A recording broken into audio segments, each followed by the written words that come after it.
ہر دور میں ایسا ہوا ہے کہ جب کسی کو سمجھایا جائے اور اس کا نفس نہ مان رہا ہو، اس کے نفس پہ شاک ہو، تو وہ پھر کب بات مانتا ہے؟ جب میرے حضور نے لوگوں کو سمجھایا کہ تم غلط راہوں پہ ہو تو وہ ماننے کے لیے تیار تھے، لیکن کیا یہ کہہ کے راستہ فرار کا اختیار کیا گیا کہ یہ دور نہیں رہا کہنے کا ٹھیک ہے اپنی مرضی جائیں جہنم میں؟ کہا نہیں، تم مانو نہ مانو میں تمہاری دہلیز تک پہنچ کے اللہ کا پیغام پہنچاؤں گا۔ تو کیا آج اگر کوئی بچہ ہمارے پہ ناراض ہو جاتا ہے سختی کرنے کی وجہ سے، تو اس کی ناراضگی کے ڈر کی وجہ سے اس کو ہم نہیں کہیں گے؟ تو ایسا نہیں ہوتا۔ وقتی طور پہ اگر اس کو سمجھ نہیں بھی آ رہی، لیکن ایک وقت آئے گا وہ سمجھے گا کہ میرا خیر خواہ یہ تھا۔ وہ استاد، وہ مربی ہمارے جنہوں نے سختی کی ہمارے اوپر، اور پھر آج ہم کسی منزل پہ اگر پہنچے تو ہم ان کے شکر گزار ہوتے ہیں کہ نہیں ہوتے؟ کہ فلاں استاد فلاں زمانے میں بڑی سختی کی، لیکن ہم پڑھے ہی اس کی وجہ سے ہیں۔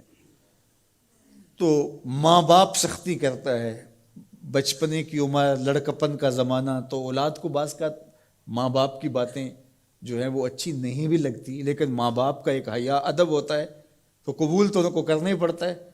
اس وقت وہ کہتے ہیں شاید ماں باپ ہمارے پہ ناجائز سختی کر رہے ہیں، لیکن ایک وقت آتا ہے تو وہ سمجھتے ہیں کہ ہم سنور کے نکھر کے جو معاشرے کا حسن بنے، یہ ماں باپ نے تراشا تھا تو ایسے بنے، پھر وہ ماں باپ کے شکر گزار ہوتے ہیں۔ تو اس لیے آپ کسی سے ہمدردی کریں تو وقتی طور پہ تو اس کو تکلیف ہوگی، لیکن بعد میں آپ کا شکر گزار ہوگا۔ علامہ رومی نے اس پر ایک بڑی خوبصورت مثال دی۔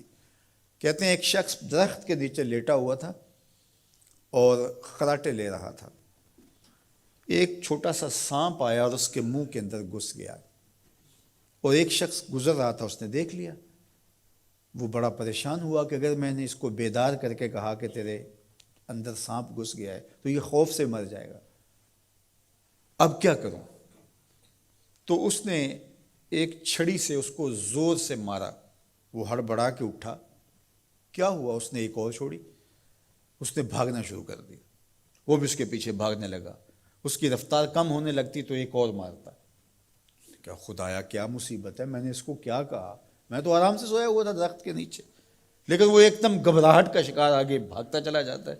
آگے کوئی باغ آ گیا تو اس میں فروٹ لٹک رہا تھا، تو کہا کہ کھاؤ۔ عجیب آدمی ہے، مارتا ہے اور کہتا ہے کھاؤ۔ اس نے کھایا، کہا اور کھاؤ۔ اس نے کہا بابا بس میری بس ہو گئی، کہا نہیں اور کھاؤ۔ اس نے اور کھایا۔ ساتھ جو ہے وہ پانی کا کنواں تھا، کہا یہاں سے پانی پیو۔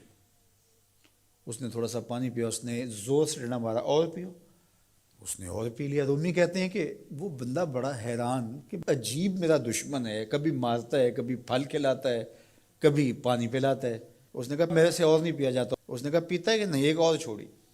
تو اس نے اور پانی پی لیا، کہا چلو دوڑو۔ جب بندے نے کچھ کھایا ہو تازہ تازہ اور دوڑے تو پھر جو حالت ہوتی ہے وہ آپ سے مخفی نہیں ہے۔ تو پھر دوڑنے لگا، تو آگے جب گیا تو کوئی ٹھوکر لگ گئی۔ پانی پیا تھا بھرپور اور فروٹ کھایا تھا، اور پہلے بھی دوڑ بھاگ کے آیا تھا، اب بھی دوڑنا شروع کر دیا، اور پیچھے سے جو ہے وہ ہاتھ میں ڈنڈا پکڑا، اور وہ رحم کاری نہیں رہا۔ تھوڑا سا ڈھیلا ہونے لگتا ہے تو زور سے مارتا ہے۔ دوڑتے ہو کہ نہیں دوڑتے؟ تو ٹھوکر لگی، گرا، ساتھ ہی کہہ آئی اور سانپ نکل کے باہر آ گیا، اور وہ لہراتا ہوا جا رہا تھا۔ اس نے اس کو پکڑ کے سینے سے لگا لیا، کہا میں تیرا دشمن نہیں تھا، لیکن تیرا علاج یہی تھا، تو میں نے تجھ کو اتنا مارا ہے، میں تجھ سے معذرت کرتا ہوں۔ اس نے کہا میں تیرے سے معذرت کرتا ہوں جو مجھے تیرے پہ غصہ آتا رہا، اس لیے کہ تو میرا خیر خواہ تھا۔